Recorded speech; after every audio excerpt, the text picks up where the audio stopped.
Hello students, আজি আমি class 9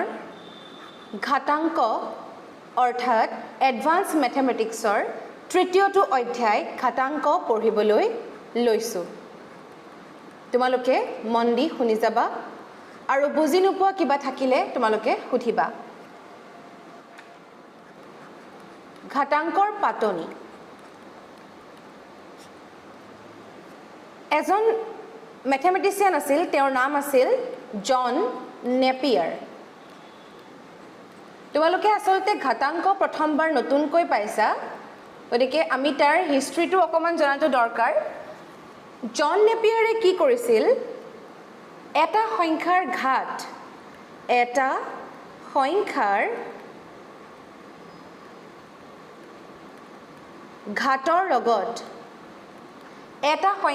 ঘাতৰ লগত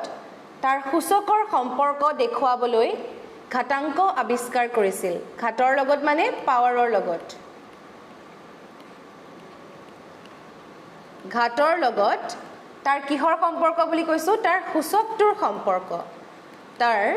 সূচকৰ সম্পৰ্ক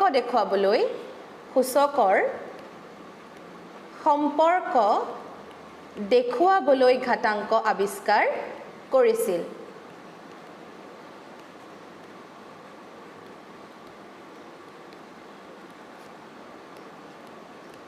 তোমালোকে মোৰ লগে লগে লিখি যাবা।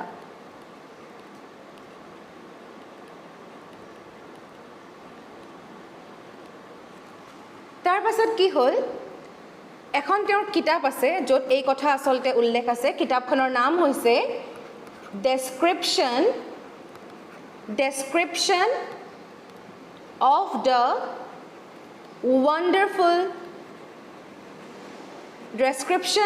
the wonderful rule of logarithms. আমি ইয়াক ইংৰাজীত লগাৰিথম বুলি জানো। 14ত আসলতে তেওঁৰ এই কিতাপখন ওলাইছিল।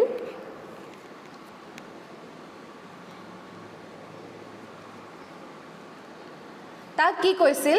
এটা সংখ্যাৰ ঘাতৰ লগত সূচকৰ সম্পৰ্ক দেখুৱাবৰ কাৰণে ঘাতাংক ব্যৱহাৰ কৰিছিল। আমি এতিয়ালৈকে নাজানো ঘাতাংকনো কি বস্তু আসলতে।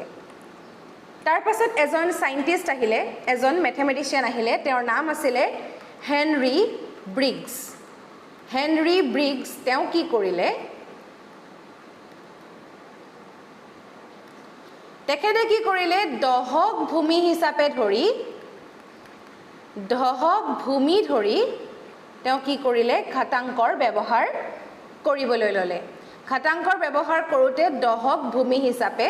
ধৰিছে। এতিয়া আমি চাম কিনো আসলতে এই ঘাতাংক যে কৈ আছো, কিনো আসলতে ঘাতাংক। এতিয়া চাবা, আমি এটা বস্তু জানো, a⁴n আমি কি বুলি কওঁ, ইয়াত এক আমি কি বুলি কওঁ, ভূমি বুলি কওঁ। ভূমি বা ইয়াৰ আৰু এটা নাম আছে যাক কি বুলি কয়, নিধান বুলি কয়। ভূমি বা নিধান, তাক আমি ইংৰাজীত কওঁ বেছ বুলি। তেনেকৈ এনটোক আমি কি বুলি কওঁ, সূচক বুলি কওঁ। সূচক মানে ইংৰাজীত ইয়াক কি বুলি কোৱা হয়, ইনডেক্স। কিন্তু আমি পঢ়োঁতে কেনেকৈ পঢ়িছোঁ, a⁴n মানে ইয়াক কি বুলি কয়, এৰ nতম ঘাতটোনো কি, তাত আমাৰ ঘাতৰ কথা আহে। nটোৱে সূচক বুজায়, ইনডেক্স। এটোৱে ভূমি বুজায়, বেছ। কিন্তু যেতিয়া আমি পঢ়োঁ, আমি কেনেকৈ পঢ়োঁ, a⁴n মানে তেতিয়া আমি পাৱাৰৰ কথা কওঁ। আচলতে কি হয়, এৰ nতম ঘাত। ইয়াৰ পৰাই আচলতে ঘাতাংক বস্তুটো আহিছে। এতিয়া আমি চাম ঘাতাংকনো কি, ঘাতাংকৰ সংজ্ঞা।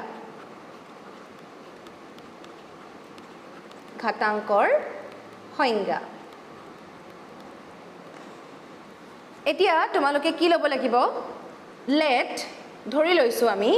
কি বুলি ধৰিছোঁ, a,n আৰু m আমি কি বুলি ধৰিছোঁ, তিনিটা বাস্তৱ সংখ্যা। তোমালোকে সংখ্যাৰ বিষয়ে পাইছা, তোমালোকে স্বাভাৱিক সংখ্যা, পূৰ্ণ সংখ্যা, তাৰ পাছত তোমালোকে ইন্টিজাৰ্স মানে তোমালোকে অখণ্ড সংখ্যা এইদৰে তোমালোকে বাস্তৱ সংখ্যা ইত্যাদি বিলাক পাইছা পৰিমেয় অপৰিমেয় সকলোবোৰ সংখ্যা লগ লগাই আমি কি পাও বাস্তৱ সংখ্যা পাও এতিয়া তেনেকুৱা তিনিটা বাস্তৱ সংখ্যা হৈছে a n আৰু m ইয়াত খালি এটা কন্ডিশন দিয়া আছে কি কন্ডিশন দিছে a greater than 0 আৰু a not equal to 1 মানে 1 আৰু 0 তকৈ ডাঙৰ যিকোনো সংখ্যা হ'ব পাৰে a টো তেতিয়া কি কোৱা হয় a to the power n equals to m আমি যে a to the power n বুলি কৈছিলো a ৰ n তম ঘাতলৈকে উলিয়াইছিলো a ৰ n তম ঘাত যেতিয়া আমি পাম এই m ৰ উত্তৰ হিচাপে আমি m পাম আৰু ইয়াকে কি বুলি কোৱা হয় সূচক nক a ভূমি সাপেক্ষে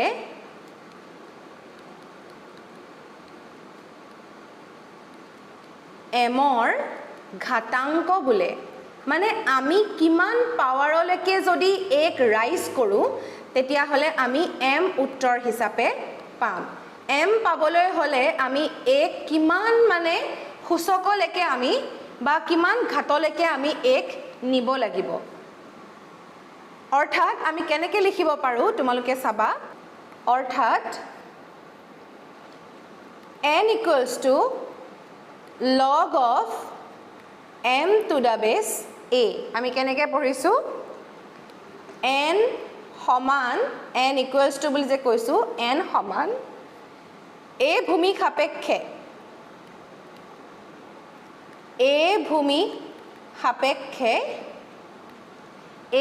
সাপেক্ষে m ৰ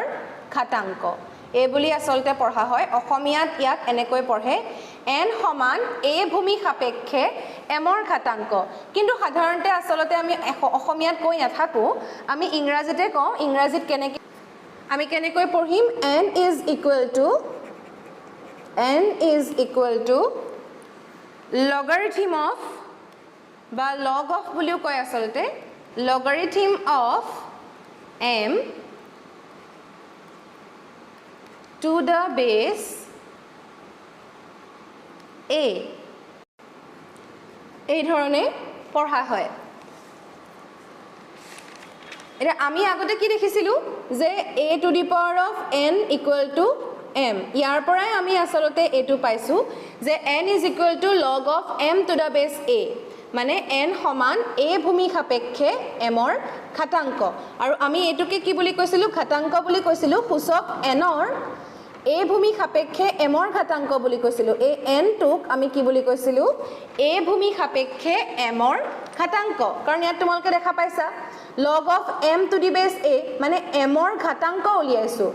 n সমান a ভূমি সাপেক্ষে m ৰ ঘাতাংক উলিয়াইছো তেতিয়া আমি উত্তৰটো কি বুলি পাইছো n বুলি পাইছো অৰ্থাৎ a to the power n মানে এই পাৱাৰৰ ভ্যালুটো আমি কেনেকৈ উলিয়াব পাৰো লগ লৈ আমি যদি m ৰ ভ্যালু জানো আৰু a ভ্যালু জানো তেতিয়া আমি তাৰ লগাৰিথম ললে আমি কি পাই যাম এই পাৱাৰৰ ভ্যালুটো আমি পাই যাম এদৰে তোমালোকে পিছত অংক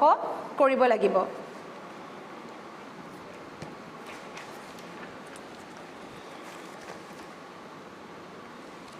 এতিয়া তোমালোকৰ কিতাপত কেইটামান মন্তব্য দিয়া আছে আমি চাই লওঁ আহা প্ৰথমটো মন্তব্য কি মন্তব্য এ এই ধৰণে তোমালোকে লিখি লোৱা মন্তব্য এ কি আছে নম্বৰ 1 যদি a to the power n equals to m তেন্তে কি হয় n is equal to log of m to the base a এইমাত্ৰ আমি কৰিলো ইয়াতো আমি আৰু একো বুজিবলগীয়া বেলেগ কৈ নাই 2 নম্বৰটো কি কৈছে a to the power n equals to m ইয়াক আমি কি বুলি কওঁ সূচক আৰ্হি আমি nক যেহেতু সূচক বুলি কওঁ গতিকে ইয়াক আমি সূচক আৰ্হিত লিখা বুলি কওঁ ঠিক তেনেকৈ n is equal to log of m to the base a ইয়াক আমি কি বুলি কওঁ ঘাতাংক আৰ্হি যেহেতু ইয়াক আমি ঘাতাংকৰ ৰূপত লিখিছো সেই কাৰণে ইয়াক কি বুলি কয় ঘাতাংক আৰ্হি ইয়াৰ পাছৰটো হৈছে m ৰ মান সদায় ধনাত্মক এইটো তোমালোকে মনত ৰাখিবা এমৰ মান সদায় কি হয় ধনাত্মক ইয়াৰ মান কেতিয়াও ঋণাত্মক হ'ব নোৱাৰে এমৰ মান সদায় ধনাত্মক আৰু ইয়াৰ মান মানে m is not equal to 0 হেতু এটা কথা ধনাত্মক মানে 0 তকৈ ডাঙৰ আৰু হেতু তোমালোকে গম পাবা কাৰণ আমি ইয়াত প্ৰথমতে ধৰি লৈছিলো কি বুলি ধৰিছিলো a greater than 0 আৰু a not equal to 1 a আমি 0 বুলি ধৰি লৈছিলো a greater than 0 বুলি আমি ধৰি লৈছিলো a আমাৰ কি আছিল 0 তকৈ ডাঙৰ আৰু a ভ্যালুটো 1 ৰ সমান নহয় গতিকে আমি যেতিয়া a to the power n লম তেতিয়া হলে আমি তাৰ ভ্যালু বিলাক ডাঙৰ পামি 1 তকৈ ডাঙৰ পাম ইয়াৰ পাছত কি আহিলে আমি এটা উদাহৰণ লৈ দেখাব পাৰো ইয়াক কেনেকৈ দেখাবা 4 কিউব বা 4 to the power of 3 equal to কি 64 ইয়াত তোমালোকে কি পাইছা ইয়াত a ভ্যালুটো কিমান a যদি ভূমি হয় a মানটো কিমান 4 তাৰ পাছত সূচক n ৰ মানটো কিমান 3m তাৰ উত্তৰটো আমি কি পাইছো 64 ইয়াক আমি কেনেকৈ লিখিব পাৰো n equals to log of m to the base a অৰ্থাৎ আমি কেনেকৈ লিখিম n মানে হৈছে 3 log of 64 to the base 4 ইয়াৰ যদি আমি উত্তৰ উলিয়াও তেতিয়া হলে আমি কি পাম 3 পাম গতিকে এটো আমি পিছত যেতিয়া লগাৰিথম আমি যেতিয়া সলভ কৰিবলৈ শিকিম উত্তৰ উলিয়াবলৈ শিকিম তেতিয়া তোমালোকে গম পাবা যে আমি কেনেকেনো 3 পালো ইত্যাদি বিলাক তোমালোকে গম পাবা এতিয়া আমি চাও মন্তব্য বি টোনো কি আছে আমি চাও আহা প্ৰথমটো কি বুলি কৈছে যদি a greater than 0 আৰু a যদি 1 ৰ সমান নহয় এতেকে কি হ'ব log of x1 to the base a is equal to log of x2 to the base a হলে x1 equal to x2 হ'ব এটো কেনেকে হল আসলতে এটো কেনেকে হল তোমালোকে চাব পাৰা a এৰ মানটো আমি 0 তকৈ ডাঙৰ লব পাৰো আৰু যদি log of x1 to the base a যদি log of x2 to the base a হয় মানে log of m to the base a যেনেকৈ আমি পাইছিলো ইয়াৰ আগতে আমি উদাহৰণটা লৈ পেলাই চাব পাৰো আমি উদাহৰণটা লও যদি আমি কি লৈছিলো log of 64 to the base 4 equal to আমি কি পাইছিলো 3 পাইছিলো এতিয়া log of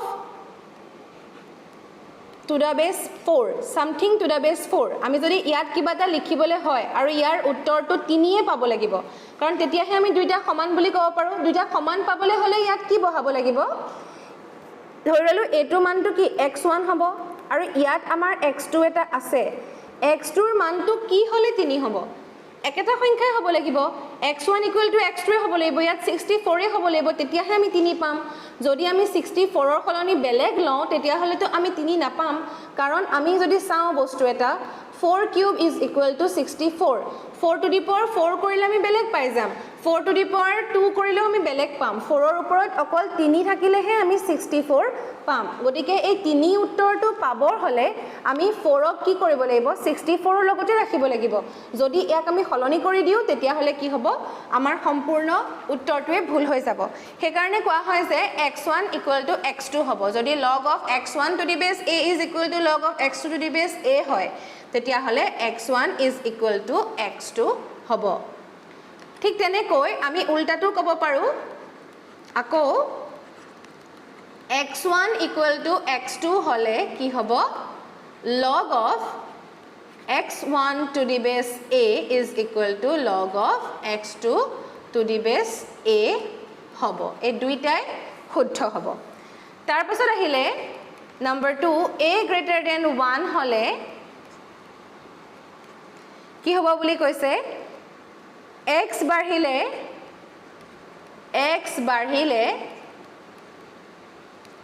log of x to the base a ও বাঢ়ে এতিয়া তোমালোকে চাবা x বাঢ়িলে log of x to the base a কেনেকৈ বাঢ়িব এতিয়া আমি কিবা এটা লৈ লওঁ যেনেকৈ আমি কি লৈছিলোঁ 3 equal to log of 64 to the base 4 আছিলে এতিয়া আমি x টো বঢ়াই দিও মানে আমাৰ যদি উত্তৰটো 4 হ'বলে হয় কেতিয়া উত্তৰটো 4 হয় মানে log of কিবা এটা to the base 4 হ'বলে হলে ইয়াৰ কি হ'ব লাগিব তোমালোকে চোৱা 4 কিউব কৰোতে কি পাইছিলা 64 পাইছিলা এতিয়া এটো কি হ'ব 4 কিউব আছিল আগতে এতিয়া 4 to the power 4 হৈ গল 4 to the power 4 হলে কিমান হ'ব 64 into 4 হৈ যাব মানে কি হ'ব 256 হৈ যাব গটিকে আমি ইয়াত এবাৰ 64 বহাব নোৱাৰো এবাৰ আমি কি বহাব লাগিব 256 বহাব লাগিব মানে 4 to the power of 4 হেতু পাবলে হলে আমি 256 পাবই লাগিব আমি ইয়াত কি দেখিলো x টো বাঢ়িলে এটো x আছিল x ইয়াতে কি হৈ গল 4 হৈ গল আগতে 3 আছিল এতিয়া 4 হৈ গল গটিকে x বাঢ়িলে কি হৈ গল log of x to the base a ও বাঢ়ে log of x to the base a ও বাঢ়ি গৈছে গটিকে ইয়াতে তোমাৰ কি হৈ গৈছে log of x to the base a ও বাঢ়িছে গটিকে আমি ইয়াৰ উত্তৰ স্বৰূপে কি ক'ব পাৰো যদি x1 greater than x2 হয় যদি x1 greater than x2 হয় তেতিয়া হলে কি হ'ব log of x1 to the base a যেটো ডাঙৰ হয় হেতুৰ লগ ললে আমাৰ ডাঙৰে হ'ব এনেও log of x2 to the base a হ'ব আগতে আমি কি লৈছিলো x1 টো আমি 64 x2 টো আমি 256 লৈছিলো এতিয়া আমি জানিবা x1 টো 256 লৈ ললো আৰু x2 টো 250 x2 টো 64 লৈ লওঁ তেতিয়া আমি কি পাই যাম log of x1 to the base a is greater than log of x2 to the base a পাম ঠিক তেনেকৈ 3 নম্বৰটো কি দিছে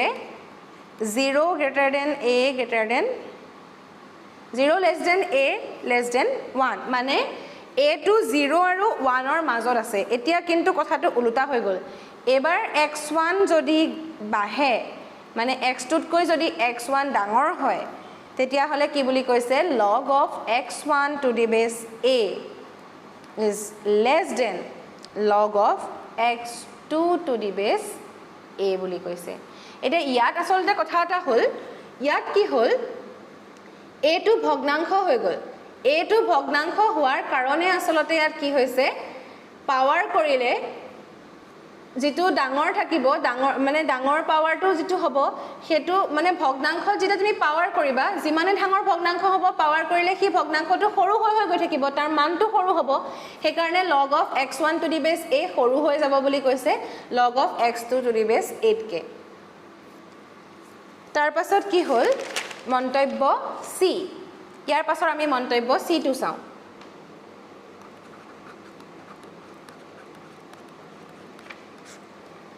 মন্তব্য সিট কি কৈছে সোৱা একেটা অকমান ইন্টারেস্টিং এত কি আছে চাবা দেই যদি x greater than 1 আৰু কি কৈছে a greater than 1 x ও একতকৈ ডাঙৰ a ও একতকৈ ডাঙৰ তেতিয়া কি বুলি কৈছে log of x to the base a greater than 0 আমি চাও উদাহৰণ লৈ চাও কি হয়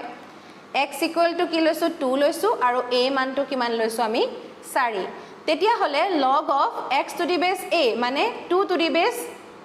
4 answer to কি হ'ব আমি কি বুলি ধৰিলো k বুলি ধৰিলো ইয়াক আমি ঘাতাংক আৰ্হিত লিখিছো এতিয়া আমি কি কৰো সূচক আৰ্হিত লিখিছাও সূচক আৰ্হিত লিখিলে কি হ'ব এটো বেস আছিলে গতিকে আমি 4 to the power k লিখিম বেসৰ পাৱাৰ হৈ যাব 4 to the power k কাৰণ এই পাৱাৰৰ মানটো আমি ঘাতাংক উলিয়াও গতিকে আনসাৰটো কি হ'ব 4 to the power k equals to 2 এতিয়া 4 to the power k মানে কি 2 square 2 to the power 2 whole to the power k equals to 2 এতিয়া আমি 2 to the power 2k is equal to 2 to the power 1 বুলি আমি লিখিব পাৰো মানে আমাৰ যেহেতু ভূমিকেটা একে গতিকে আমি কি বুলি ক'ব পাৰো 2k is equal to 1 বুলি ক'ব পাৰো 2k equal to 1 হলে কি হ'ব k equal to কি হ'ব 1/2 যেটো শূন্যতকৈ ডাঙৰ গতিকে আমি প্ৰথমটো প্ৰমাণ কৰি দেখালো ইয়াৰ পাছৰটো চাও আমি এতিয়া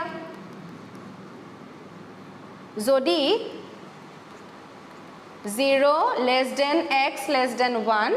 আৰু 0 less than a less than 1 মানে দুইটাই কি বুলি কৈছে শূন্যতকৈ ডাঙৰ কিন্তু একতকৈ সৰু শূন্যতকৈ ডাঙৰ আৰু একতকৈ সৰু হলে ইহঁতে কি হ'ব লাগিব ভগ্নাংশ হ'ব লাগিব আৰু যদি ভগ্নাংশ হয় তেতিয়াও কি হ'ব বুলি কৈছে x to the base a greater than 0 হ'ব বুলি কৈছে আমি কৰি চাওচোন এতিয়া let x equal to কিবা এটা ভগ্নাংশ লৈ লোৱা আমি 1/2 লৈছো a equal to 1/4 লৈছো এইদৰে আমি যদি ভগ্নাংশ কেইটা লওঁ এতিয়া আমি কি কৰিব লাগিব log of x প্ৰথমতে 1/2 to the base 1/4 is equal to আমি k বুলি ধৰি ললো এটো আমি say তেতিয়া হলে আমি কি পাম যেটো ভূমি এই ভূমিটোৰ আমি পাৱাৰ হিচাপে k লিখিব লাগিব লিখিলো উত্তৰত কি পালো হাফ এটো আমি সূচক আৰ্হিত লিখিছো এতিয়া কি হ'ব 1/2 স্কয়াৰ হ'ব 1/2 হোল স্কয়াৰ মানে 1/2 whole to the power 2k আৰু এটো 1/2 হোল টু দি পাৱাৰ 1 মানে আমি কি পালো দুইটা ভূমি যেহেতু সমান গতিকে আমি 1/2 হেগিটা আমি সূচক আৰ্হিত লিখা আছে বস্তু কেইটা গতিকে আমি হেগিটা কেনসেল কৰি আমি কি লিখিব পাৰো 2k = 1 লিখিব পাৰো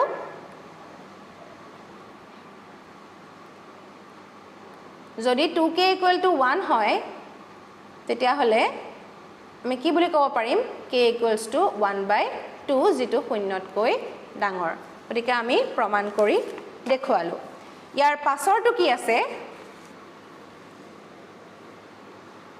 3 নম্বৰটো যদি কি বুলি কৈছে x greater than 1 x টো ভগ্নাংশ নহয় কিন্তু এটা a টো ভগ্নাংশ হয় তেতিয়া হলে কি হ'ব x to the base a কিন্তু less than 0 হ'ব বুলি কৈছে চাওচোন আমি কি হয় let x equal to আমি 4 ধৰি লৈছো a equal to আমি হাফ ধৰি লৈছো গতিকে কি হ'ব log of 4 to the base 1/2 is equal to k হেতু আমি k বুলি say লিখিব পাৰো কাৰণ আমি ধৰি লৈছো গতিকে কি হ'ব 1/2 whole to the power of k is equal to 4 1/2 whole to the power of k ইয়াকটো আৰু একো কৰিবলগীয়া বাকি নাই কিন্তু 4 টোক আমি কেনেকৈ লিখিব পাৰো 2 স্কয়াৰ বুলি আমি লিখিব পাৰো এতিয়া 1/2 মানে আসলতে 2 to the power of -1 2 to the power -1 whole to the power k 2 square কাৰণ আমি ভূমি সমান কৰিব লাগিব তেতিয়াহে আমাৰ দুইটা আমি ইকুৱেল কৰিব পাৰিম 2 to the power -k is equal to 2 to the power of 2 মানে -k is equal to 2 আৰু k equal to কি হ'ব -2 k equal to আমি কি পাই গলো -2 পালো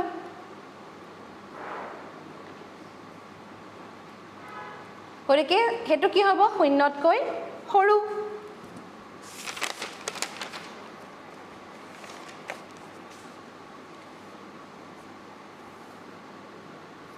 ইয়াৰ পাছত আৰু এটা আছে হেতু হৈছে নম্বৰ 4 যদি a greater than 1 হয় এবাৰ a কিন্তু ডাঙৰ 0 তকে x টো ডাঙৰ হয় একতকে সৰু হয় মানে এটা ভগ্নাংশ a টো আমি ধৰি লওঁ তেতিয়া কি হ'ব বুলি কৈছে therefore log of x to the base a is less than 0 ইয়াটো কি হ'ব log less than 0 হ'ব x to the base a less than 0 হ'ব এতিয়া এটো কেনেকৈ হয় আমি চাবৰ কাৰণে আমি কি কৰিব লাগিব x equal to 1/2 মানে x এটা আমি ভগ্নাংশ ল'ব লাগিব আৰু a equal to 2 যেটো ভগ্নাংশ নহয় আমি এটা কি পাম log of x to the base a 1/2 to the base 2 equal to আমি k বুলি আমি ল'ব লাগিব say লিখিলো তেতিয়া হলে কি পাবা 2 to the power of k is equal to half পালো মানে আমি কেনেকৈ লিখিম 2 to the power of k is equal to half মানে কি 2 to the power -1 k মানটো কিমান পাম তেতিয়া হলে -1 which is less than 0 গতিকে আমি কি গম পালো এটো আমি যেটো লিখিছিলো log of x to the base a less than 0 হয় আৰু হেতু আমি শুদ্ধ বুলি প্ৰমাণ কৰিলো এৰৰে আমি মন্তব্য কেটা প্ৰমাণ কৰিব পাৰিলো তাৰ পাছত তোমালোকক কেটামান ইম্পৰ্টেন্ট পইণ্ট কেটামান আছে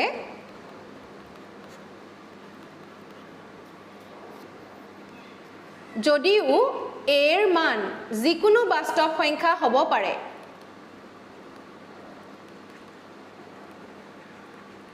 যদিও a এৰ মান যিকোনো বাস্তৱ সংখ্যা হ'ব পাৰে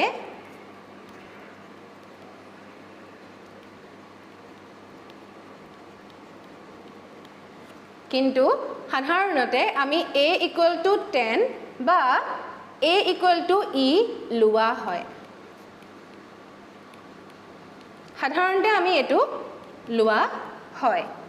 আৰু ই এটা কিন্তু ইয়াতে অপৰিমেয় সংখ্যা ই এটা কি তোমালোকে নতুনকে পাইছা ই এটা আমি ই টো সংখ্যা বুলি ভাবো জানো না ভাবো ই এটা কিন্তু অপৰিমেয় সংখ্যা এটো সিম্বলৰ সহায়ত দেখাইছে আসলতে ই এটা অপৰিমেয় সংখ্যা ইয়াৰ এটা মান আছে সেই মানটো হৈছে e is equal to 2.71828 এনেকুৱা ধৰণৰ তোমালোকে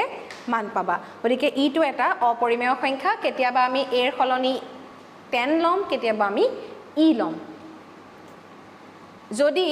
a বেস টু আমি 10 বুলি ধৰো তেতিয়া হলে আমি কি কম log of m to the base 10 বুলি কম আৰু ইয়াক কি বুলি কোৱা হয় সাধাৰণ ইয়াক কোৱা হয়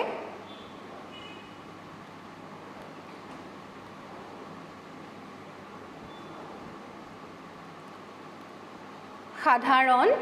ঘাতাংক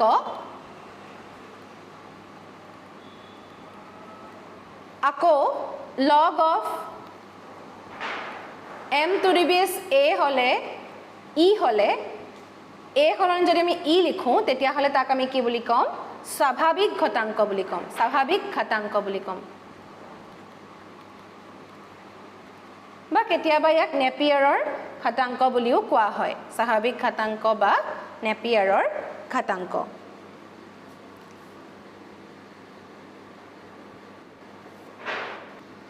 যদি একো লিখা নাথাকিলে আমি কি বুলি ল'ব লাগে একো লিখা নাথাকিলে আমি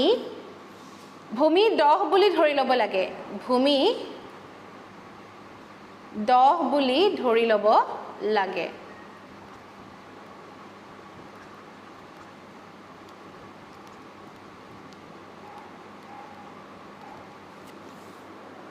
আকৌ তিনিমান কথা আছে a to the power 0 equal to আমি কি বুলি জানো 1 বুলি জানো এটাকে কি হ'ব log of 1 to the base a তাৰ ঘাতাংক কিমান হ'ব 0 তাৰ পাছত আহিলে এটা a to the power 1 যদি হয় আমি a পাও গতিকে log of a to the base a কৰিলে আমি উত্তৰটো কি পাম 1 মানে যেতিয়া আমি উত্তৰ এটা 1 পাম তেতিয়া গম পাম যে log of বেসৰ লগত একেটা সংখ্যাৰে আমি ঘাতাংক উলিয়াইছো সেই কাৰণে আমি উত্তৰটো কি পাইছো 1 পাইছো আৰু একৰ ঘাতাংক সদায় কি হয় 0 হয় একেটা কথা তোমালোকে মনত ৰাখিবা তেতিয়া তোমালোকে অংকবিলাক কৰোতে যথেষ্ট সুবিধা হ'ব ইয়াৰ পাছত আমি চাও ঘাতাংকৰ বিধি ঘাতাংকৰ কিছুমান কি আছে বিধি আছে সেই বিধি কেইটানো কি ইয়াৰ প্ৰথমটো হৈছে ঘাতাংকৰ গুণন সূত্ৰ আজি আমি প্ৰথম ঘাতাংকৰ গুণন সূত্ৰটো চাই লওঁ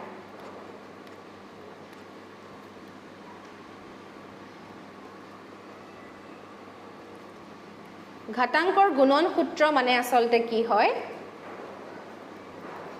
number 1 log of m into n to the base a is equal to log of m to the base a plus log of n to the base a ইয়াত কি হয় m আৰু n শূন্যতকৈ mn শূন্যতকৈ ডাঙৰ আমি এটো কেনেকৈ প্ৰমাণ কৰিম এতিয়া মানে log of m into n to the base a is equal to log of m to the base a plus log of n to the base a এই যেটা পূৰণ হৈ থাকে সেই কেটাৰ মাজত কি যোগফল বহি যায় যোগচিন বহি যায় এটা কেনেকৈ আমি প্ৰমাণ কৰিম ইয়াক আমি প্ৰমাণ কৰিবলৈ চাও আমি কি কৰিম প্ৰমাণ কৰিবলৈ লওঁতে আমি কি ধৰি লম log of m to the base a আমি x বুলি ধৰিম আৰু log of n to the base a আমি y বুলি ধৰিম এতিয়া আমি কি পাম প্ৰথমটোৰ কাৰণে কি পাম a to the power x equal to m বুলি পাম আৰু a to the power y equal to n বুলি পাম একেটা আমি পালো এটো 1 নম্বৰ আৰু এটোক আমি 2 নম্বৰ বুলি ধৰি ললো তাৰ পাছত আমি কি কৰিম সূচকৰ বিধি মতে আমি কি কৰিম এতিয়া 1 into 2 কৰি চাও প্ৰথমতে 1 into 2 যদি কৰো আমি কি পাম m into n পামনে m into m পাম আৰু a to the power x into কি পাই যাম a to the power of y এতিয়া m into n কৰোতে আমি কি পাইছো a to the power of x into a to the power y ইয়াক আমি কি বুলি লিখিব পাৰো দেখিছা তোমালোকে ইয়াৰ ভূমিটো কি সমান a to the power x into a to the power y তোমালোকে অলৰেডি পাই আহিছা গণিতৰ কিতাপত তোমালোকে পাইছা এনেকৈ থাকিলে আমি কি কৰো a to the power of x plus y লিখো আৰু হেতু আমি কৰ পৰা লিখো সূচকৰ বিধি মতে তোমালোকে ইয়াৰ আগতে সূচকৰ বিধি বিলাক পাইছা সূচকৰ বিধি মতে আমি এনেকে লিখিব পাৰো গতিকে আমি কি বুলি ক'ব পাৰো যদি ইয়াক আমি ঘাতাংক লওঁ তেতিয়া হলে আমি কি পাম যদি ইয়াক আমি ঘাতাংক লওঁ ঘাতাংক ললে আমাৰ বেস থাকিব এটোৱে আমাৰ বেস থাকিব log of কিহৰ হ'ব m into n ৰ হ'ব কাৰণ আমি সূচকটোহে আমি উলিয়াও ঘাতাংকৰ মান হিচাপে গতিকে log of m into n to the base a is equal to কি হ'ব x plus y গতিকে আমি ঘাতাংক ললে এনেকে ধৰণে পাম ঘাতাংক লৈ বুলি আমি ক'ব পাৰো এতিয়া তোমালোকে কি দেখিলা এতিয়া মন কৰাচোন log of m into n to the base a is equal to x plus y পালা x মানে তোমালোকে কি বুলি ধৰিছিলা এটো আছিল নে আমি ধৰি লৈছিলো প্ৰথমতে log of m to the base a মানে আছিল x আৰু log of n to the base a মানে আছিল কি y গতিকে আমি হেখত কি গম পালো log of mn to the base a হলে কি হয় log of mn to the base a is equal to log of m to the base a plus log of n to the base a আমি প্ৰথমটো ঘাতাংকৰ গুণন সূত্ৰটো আমি কি কৰিলো প্ৰমাণ কৰিলো ইয়াৰ পাছত আমি ইয়াৰ পিছৰ সূত্ৰবিলাক চাম পাছৰ ক্লাছত আমি পাছৰ সূত্ৰবিলাক চাম